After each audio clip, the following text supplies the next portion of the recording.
Say on the television, I want you to know to whom to blame on this conflict. That's Mr. Saakashvili who started this war, and Mr. Saakashvili who is aggressor, and who in 2 days my people, Ossetian people, were killed and were under bombed, and 2,000 people were killed in 1 day, and that's what I am against. I would never cut you off. Unfortunately, a commercial break will take us there in 4 seconds, whether we like it or not. I'll bring you back after the commercial. You don't want to hear that. I'll be right back with you. Stay by. Just keep coming. Can I just ask a question? Sure. What is Fox News? It's just a parade of propaganda, isn't it? It's just a festival of ignorance. Why 1 million people are dead in Iraq? Come on, this is ridiculous. What's the point of this? This is insane. Well, I love people Fox at home, News. go outside. Go hug your children. You should be more. Well, Fox you should News be more worried. Love your family. You know. And you get all the news at Fox. You can get all the news you can at Fox News. All right, thanks. And guys. I think.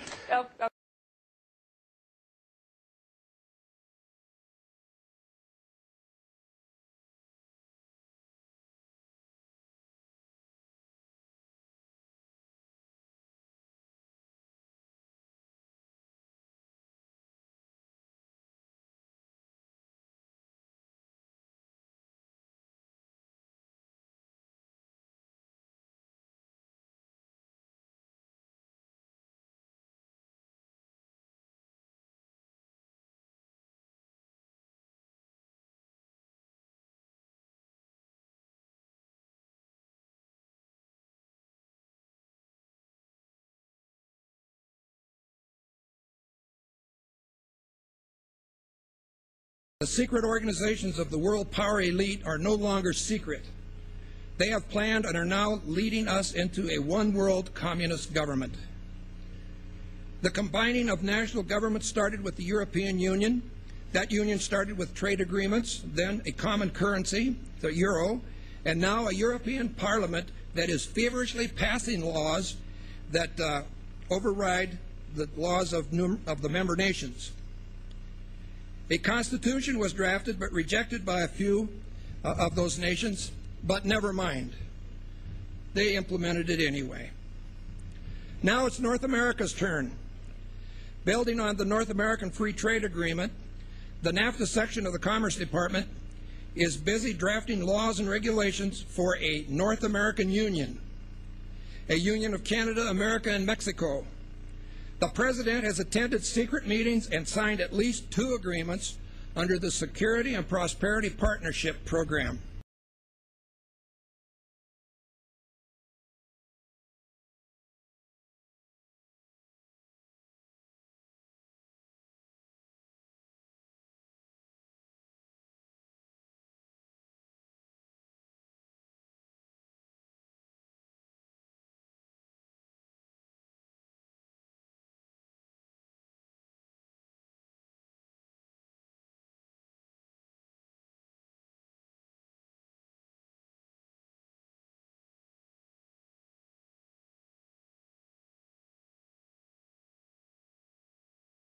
We're in a lot of trouble because less than 3% of you people read books. Because less than 15% of you read newspapers. Because the only truth you know is what you get over this tube. Right now, there is an entire generation that never knew anything that didn't come out of this tube. This tube is the gospel, the ultimate revelation. This tube can make or break presidents, popes, prime ministers. This tube is the most awesome goddamn force in the whole godless world. And woe is us if it ever falls into the hands of the wrong people. And when the 12th largest company in the world controls the most awesome goddamn propaganda force in the whole godless world, who knows what shit will be peddled for truth on this network. So you listen to me. Listen to me.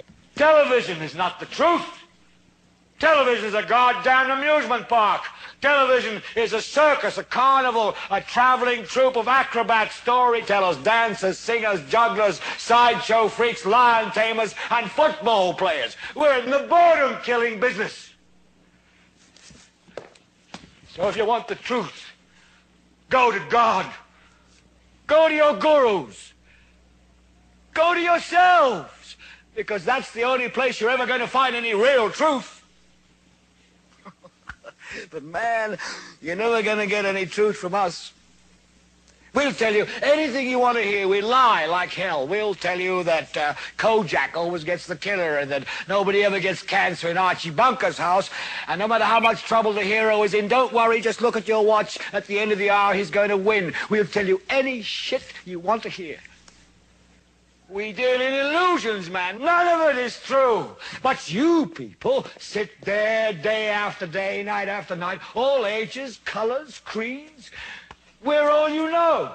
You're beginning to believe the illusions we're spinning here. You're beginning to think that the tube is reality and that your own lives are unreal. You do whatever the tube tells you. You dress like the tube. You eat like the tube. You raise your children like the tube. You even think like the tube. This is mass madness, you maniacs.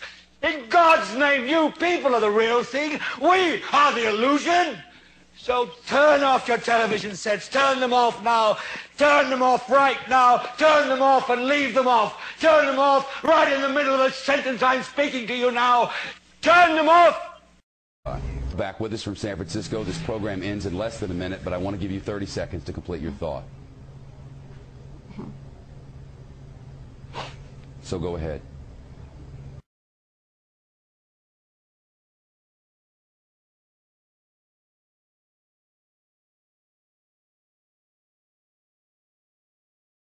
It's good to have an outpost of the council right here down the street from the State Department.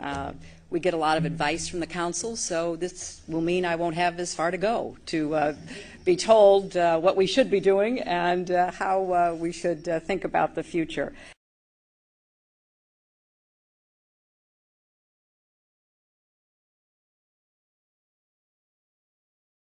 We have tried and tried and tried to get a debate on global warming with scientists on the other side. Al Gore or any of the scientists behind him over at the UN IPCC, we'd love to have a debate with them, but they say, oh no, the debate is over. Yeah. Well, now there are 30,000 of us. We have 30,000 scientists, 9,000 PhDs, who have signed up to debunk global warming. And they still won't listen to us. Unless nations will agree to work together to tackle these cross-border challenges posed by population growth, overconsumption of resources, and environmental degradation, the prospects for a decent life on our planet will be threatened. In his hands he's got the little bitty baby. In his hands he's got the whole world in his hands. He's got the whole world. In his hands he's got the whole wide world. In his hands he's got the whole world. In his hands he's got the whole world in his hands. He's got you and me, brother. In his hands he's got you and me, sister. In his hands he's got you and me, brother. In his hands. What's wrong with the population? I mean, with too many people. That's why we have global warming. We have global warming because too many people are using too much stuff. But if there were less people, they'd be using less stuff. It's a very unusual form of flu because it looks like it is a product of some gene splicing. The flu contains elements of bird flu, 2 forms of human flu, and various forms of swine flu. To them, it doesn't look like this is naturally occurring. The other thing is the target for this flu, as opposed to other flus, it's not the very young and the very old, it's people between the ages of 20 and 45. And the other thing is people are not contracting this from pigs. The National Pork Council here in America says pigs are not being affected. This is human-to-human contact.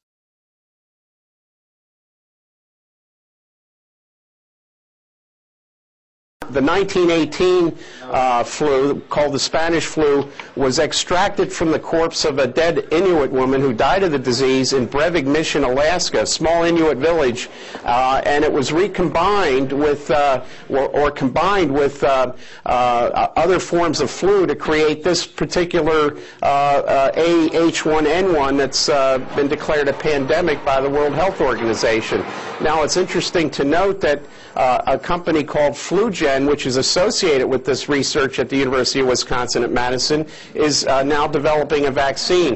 I think what we see with Baxter International, FluGen, and other companies developing a vaccine, when some of these companies were involved in the research on this particular form of flu, people are a little bit skeptical about the profit motivation here. FluGen and the others offering up these vaccines. We do know that Baxter International sent out live avian virus with a vaccine that was sent to about 10 different countries, including the Czech Republic, Slovenia, and Germany. So there's a lot of skepticism here. If any of these vaccination programs are forced on the public, I think the American people are going to react quite negative. Journalists who suspect there may be other things at play here, including big pharma trying to capitalize on this pandemic and try to make money off of a vaccine that may not even be safe.